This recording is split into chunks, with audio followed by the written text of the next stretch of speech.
ঢাকায় শোবিজে নিজের আলাদা পরিচয় গড়ে তুলেছেন মডেল ও অভিনেত্রী তানজিয়া জামান মিথিলা।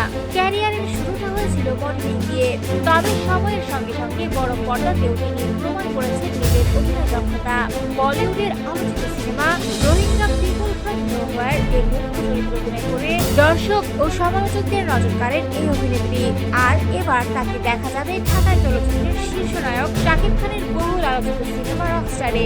সম্প্রতি এক সংবাদ সম্মেলনে অংশ নিয়ে নিজের ব্যক্তিগত জীবন, ভালোবাসা এবং ক্যারিয়ার নিয়ে খোলামেলা কথা বলেন মিথিলা। তবে প্রথম প্রেম নিয়ে কথা বলতে একেবারেই আগ্রহী নন তিনি। মজার ছলে অভিনেত্রী বলেন, আমার লাইফের ফার্স্ট লাভ নিয়ে আমি আজকে কোনো কথা বলতে চাই না। এই প্রথম ভালোবাসা নিয়ে ভাইরাল হতে চাই না।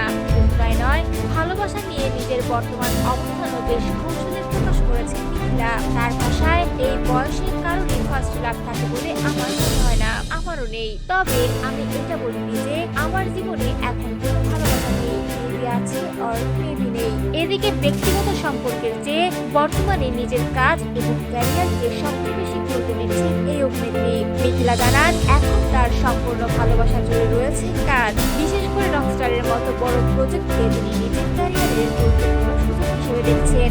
তার ভাষায়, এটি আমার জন্য বড় একটি অপরচুনিটি। আমি চাই এখন যেন আমার সেরাটা দিতে পারি। তাই এই মুহূর্তে ভালোবাসা নিয়ে খুব একটা চিন্তা করছি না। তবে ভালোবাসা যে একেবারেই নেই সেটাও বলছি না। সব মিলিয়ে রহস্য রেখে ভালোবাসার ইঙ্গিত দিলেন তানজিয়া